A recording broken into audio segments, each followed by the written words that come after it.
Electrified vehicles are the future. Electrified vehicles are here. So today is the future. Blah blah blah.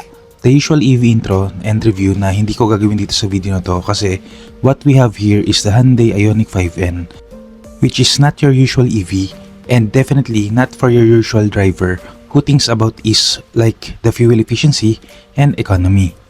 This EV is more for the drivers looking for the other ease such as excitement and enjoyment of driving.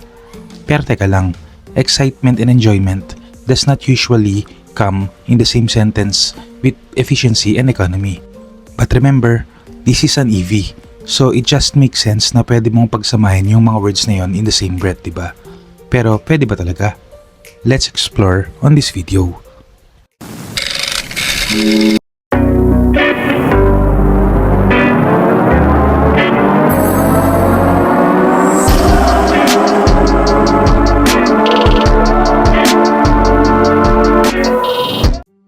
Before I go on, kung mahilig ka sa Philippine car news and reviews, I would appreciate it if you can consider giving a like on this video and subscribing to the channel.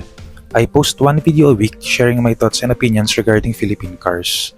Maliit na bagay yan para sa inyo pero napakalaking tulong yan para lumago ang channel na to so that I may also know the interests of the Filipino consumer.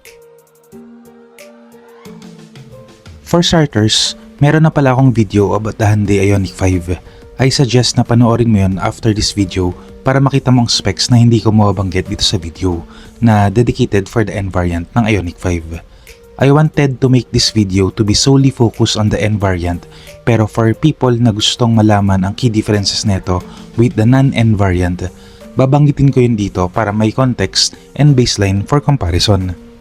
Konting spoiler, this is a performance EV. Now, for the biggest difference under the hood at dahil nabanggit ko na rin ang performance, let's start there. The N variant has a 478 kW electric motor that outputs 641 horsepower and 740 Nm of torque. For comparison, yung non-N variant has a 72 kW electric motor, 214 horsepower and 350 Nm of torque.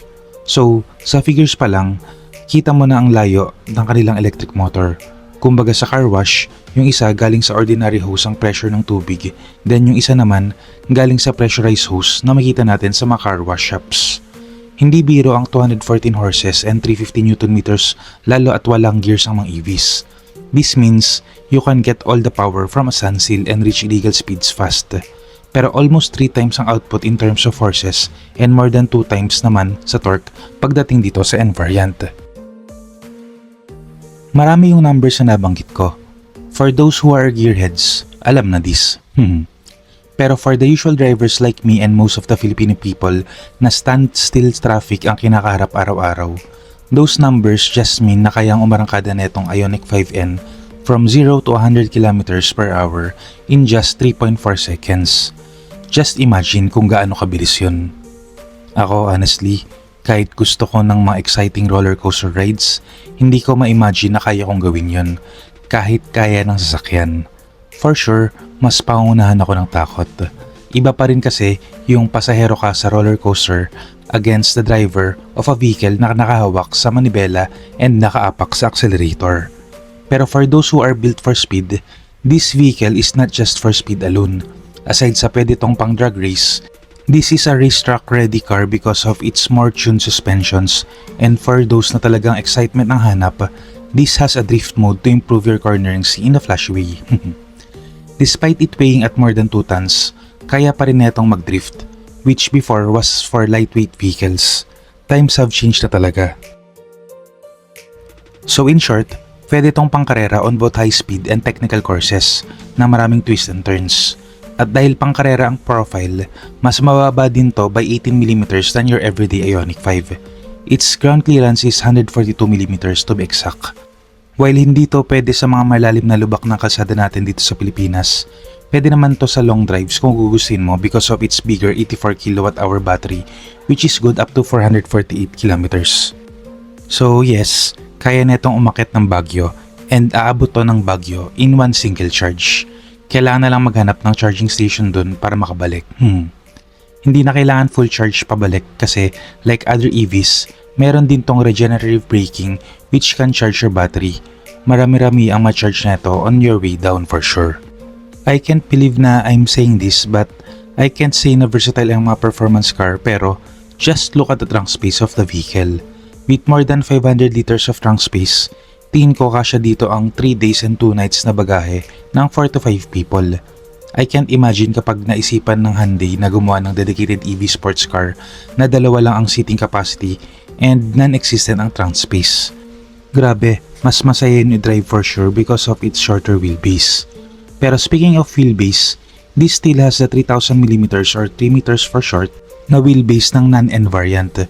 That is still a good thing for those family people looking to buy this vehicle for the weekend excitements but still be comfortable enough for the daily drive with passengers. Longer wheelbase as they say equates to a more comfortable ride. Kaya ang haba ng mga luxury executive cars Speaking of passengers, I really doubt na magamit ang back seats netong Ioniq 5N. But if in case kailanganin, andyan sila. This can seat 2 people comfortably. 3 people kung compromise in comfort will not be an issue. I can imagine the ride of having 4 of your friends in this roller coaster ride, experiencing the high speed it can offer. For sure, kaya pa rin netong mag-drift pero that might make it harder and the driver needs more skill to do kasi consideration ng weight sa drifting. I say friends kasi I really don't think your family will appreciate the speed. Safety over excitement pa rin syempre when it comes to our family. And if you're a family man or woman na kailangan magdala ng mga bata, meron din tong ISOFIX anchors for those child seats. Together with that is the Advanced Driver Assist Aids or ADAS like departure warning system para masabihan ang driver na umaalis na siya sa lane, blind spot detection system to alert the driver na merong sakyan, 2 wheels man yan or 4, sa iyong blind side. And syempre, para sa mga napagod na sa sobrang excitement, andyan ang cruise control for the occasional long drives na tingin ko papunta sa Pampanga or Batangas kung nasaan ang mga racetracks. In times of accidents, na wag naman sana mangyari, andyan ang mga airbags to keep the occupancy from impact. Not only the driver and front passenger, meron din tong side and curtain airbags which is very important on side collisions lalo kung mas malaking sasakyan ang tatama sa gilid. EVs are known to be quiet. After all, wala tong internal combustion engine or makina na nagpapaingay. Kaya on the early days of EVs, kahit mabibilis sumarangkada yung mga yun parang nawawala ang excitement sa pagdadrive. Kahit gaano kabilis hindi pa rin fully ma-appreciate ng mag-gearheads kasi nawawala yung kasamang ingay ng makina when putting your foot on the gas pedal or in the case of EVs, yung accelerator. Alam ng Hyundai yun kaya dito sa Ioniq 5N, merong option na pwedeng malagyan ng interior sound ang sasakyan when putting the pedal to the metal. You can find other YouTube videos para marinig nyo yung sound na yun. Once you see it and hear it, kahit sa video lang, your impression to EVs as a quiet vehicle will change. Will it be the future of EVs? I'm not sure. Pero it's good that somebody has done a great job in bridging and bringing that to electric vehicles. Taking a look at the past, the N-Line, which is a performance division of Hyundai, started way back last 2013. Yung N stands for Namyang, which is a district in South Korea where it all started. And I really must say, ang laki ng pinagbago ng Hyundai through the years and decades of their continuous development and improvement. Gone are the days of boring cars from Koreans, and this N variant of the Ioniq 5 is a testament to it. Now, for all the capabilities and features na meron to, how much does it cost? At the time of this writing, it costs 4,250,000 Philippine pesos.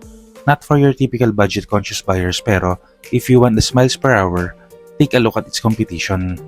Lesser costing vehicles will drastically have lower numbers and smiles per hour. But then again, when you look at the other performance cars on the higher side of the spectrum, yes, you will have the badge but with the same performance and less practicality. So for those who have the means, this is an everyday sports car but with a cheaper price tag. That's it for this video. Kung may gusto kayong idagdag, put them in the comment section down below. So this is Kai, your driver but not so sweet lover na nagsasabing, keep calm, drive safe, and stay awesome.